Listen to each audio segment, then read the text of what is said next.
RCSN, our partner, and I think without further ado, also we'll bring up a man who needs no introduction, Charles Jones.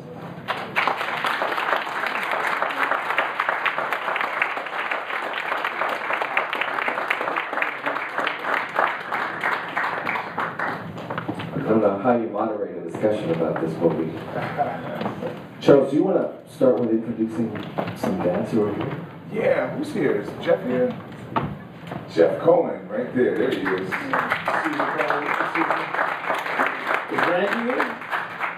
Carl Schwartz. Carl didn't make it. Wow. That's a long way to go. Yeah, Jeff Cohen, man, he was a big part of what we did up there. He was an example of. He almost walked out the door when he came in, actually, and but he stayed, man. That was a lot, because I know he wasn't real happy about some of the things that happened when he first started. But his commitment, man, it spread. Everybody engaged, man. He had a lot to do with that. Yeah. So I know you've been with this movie for a while, but playing a lot of places. And one question, because at our agency in the city, we've been around 30 years. Most of the calls we get from parents of all disabilities, but are moms. It's always moms. So you got to get the question, like, how to get more dads involved. How do you do what you did on a wider scale? Is that something you're thinking about? Yes and no. I want to stick to what I know. Really is the production. But that being said, I don't know what the attraction is. I don't know how to inspire men to get, well, I shouldn't say that. I don't know how to actually get that to happen without some form of carrot. You know, because I remember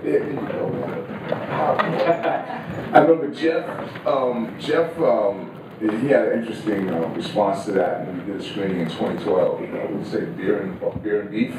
Beef and beer. Yeah, beef and beer, the guys will show up, right? Millie Suarez, the parent advocate that's in the film, she actually runs the Fathers Forum here in New York. It's probably the most successful fathers group that I know of in the Northeast, and I've spoken to a few people. And she does it quarterly, and it's an amazing turnout. She's got anywhere between 30 and 50 guys to show up at least, and that's a lot, because I've heard a group start and fizzle out. What we want to do with the project from this point on, first we want to make sure the film gets the profile it deserves and get it out in front of as many people as possible. And that's through screenings. Isaac and I talked for a hot minute about going national with the ReelAbilities. We haven't discussed it much more than that.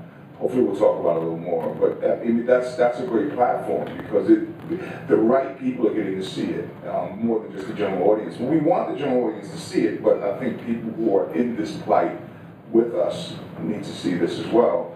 But beyond that, once the film has lived its life, I think in actual theater screenings or festivals, we started a nonprofit organization called ALM Outreach, and what we want to do is use the film in a version of it. We have a 20-minute version of the film as well, to use it as a catalyst for starting conversations.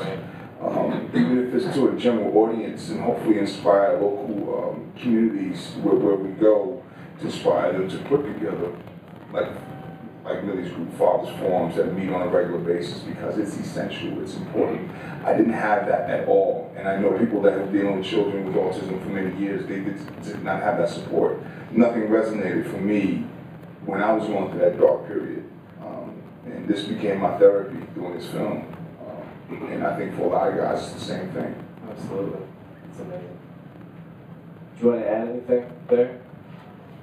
No, that he'll definitely get more people if he gets beef and beer. Yeah. Do you want to take some questions? Sure. Go for it. Did you guys like the film? Yeah.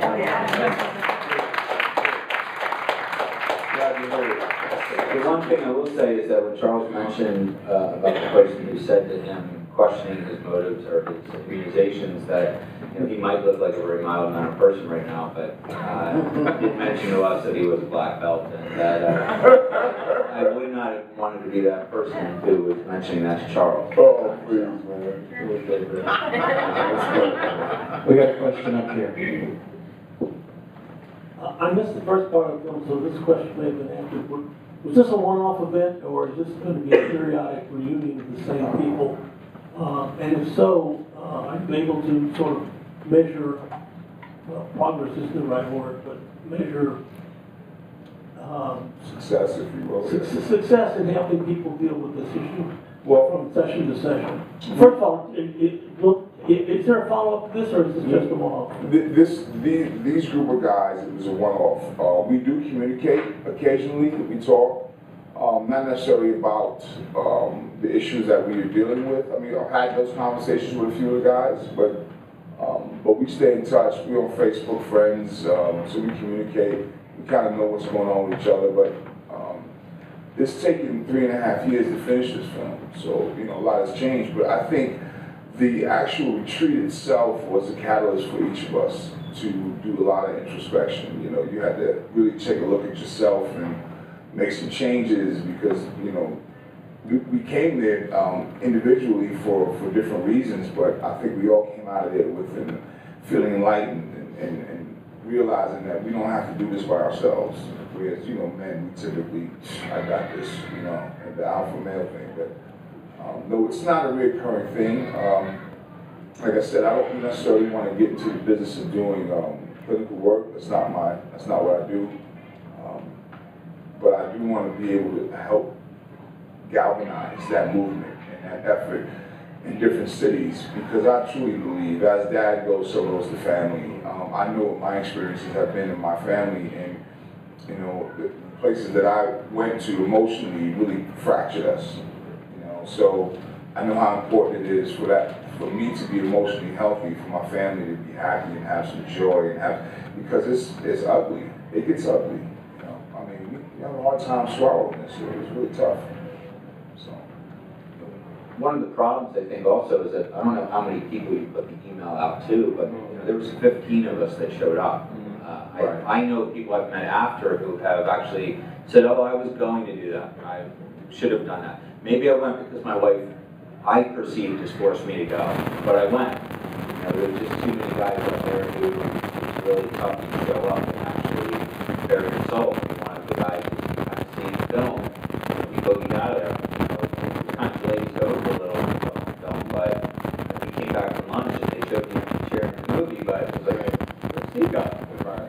And when he showed up, not that we were trying to push him out, but that was at the last 30 minutes. We had just bonded for 36 straight hours almost, and he wanted to come in at that point. It was like, so you're almost the outsider now, so you couldn't do it almost with the same group, but if you did have that interest and could get something going, it's on you now. You gotta get it going. Yeah. I would advise having some clinical facilitation though, because it can get a little touchy. There's a lot of things going on there. I mean, really touchy. This thing, I had to make choices about what to put in there. And, one of the things we touched on, and it's not in the film, is about the fears for the future for our children. Yeah. And I didn't want to motivate people by fear. So I made a conscious effort not to put that in there. I thought there was enough issues for us to talk about that I think ultimately they would find they could relate to without either using fear as a motivator. So I think we all feel that way. We all have these really weird fears for our kids in the future. So I'm assuming there was no beef and beer for this. It was horrible food, man. Bad camp food. Bad camp food. Yeah. What was the motivation for the guys to come out? Everybody had a different reason, man. Like you said, Susan can fight, so Susan made them come. Some of them, Charles arranged a bus for a bunch of people to come down from New York. Some of us drove. Carl, who was instrumental in the film, drove down from Massachusetts. From Rochester. Rochester. With the whole family and spent the whole weekend. So, They all knew that there was some kind of film Yeah, project. they did know. Yeah, it was informed consent. They all knew. but the people in the film had no idea that Charles came up to a few of us after and kind of picked out some of us Right. to be before come to our home, and he spent 2-3 days in our home, and interviewed my wife, my daughter, and we saw some of the other family members. But it is scarier. I mean, it's scary on 2 levels. It's just scary to go do that, A, and then to consent to be filmed on top is going to be. I mean, that's tricky. we did our very good. My producer Dina Greenbaum's here, and Dina did an amazing job. And what happened? They went to Dina and the crew went to the camp like early that morning, way before we all got there, and prepared everything. One of the things they did was they set up in a village where all the monitoring was going on in a separate, isolated room. So for the first 20, 30 hours, nobody knew that there was a psychologist, 2 producers, and some grips hanging out in the next room, but you saw all the wires going into the next room. But I think during the breaks, they realized there's people going in but not coming out. And, but by that time, the flow had already begun, and the honesty and the bonding had taken place. So we were all committed and engaged at that point, so it didn't matter. Actually, in the room that you see most of the film taking place, there's 3 cameras in that room with a boom mic, and you don't see really anything. The first time you see anybody is really at the end when the wiener comes up and says that the other guy showed up again. But they were in that room the whole time, and you just had no idea. Completely transparent. They were quiet, they didn't interfere, and everybody got comfortable. Right. I mean, all it really took was 1 or 2 people to invest initially. Right. Then everybody knew the level of commitment it was going to take, and everybody jumped in with 2 feet.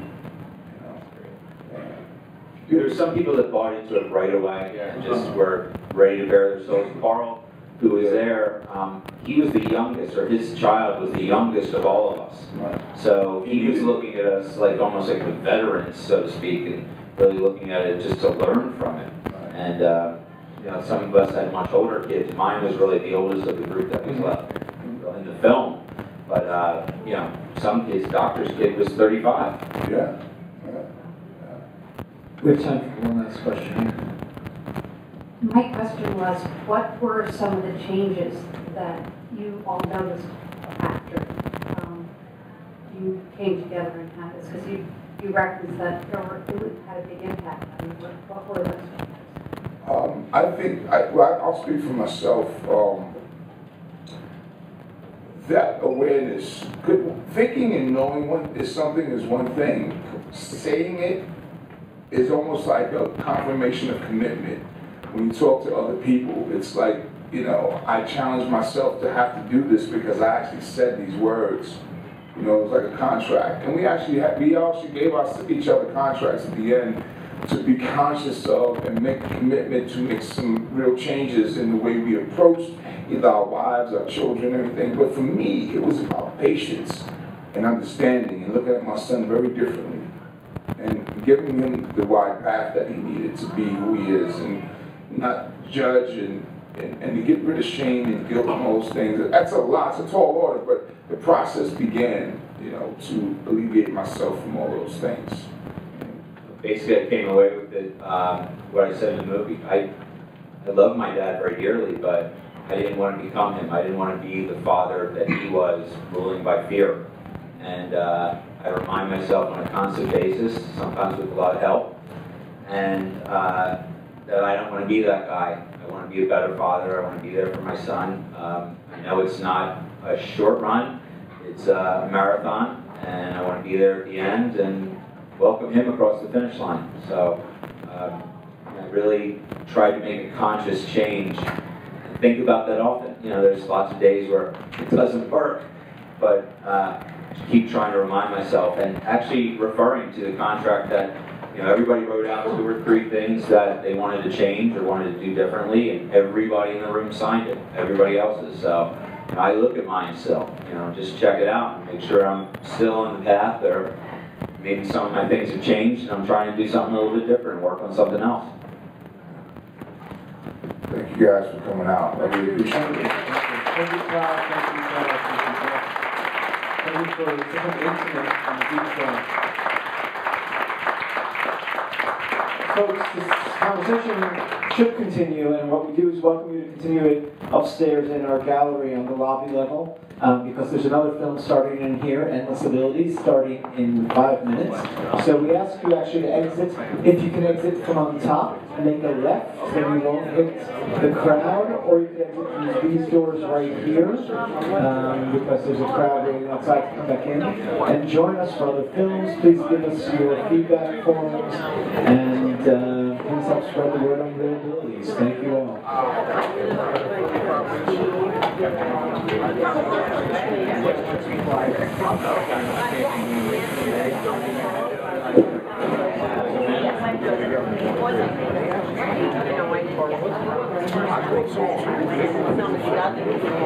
You know,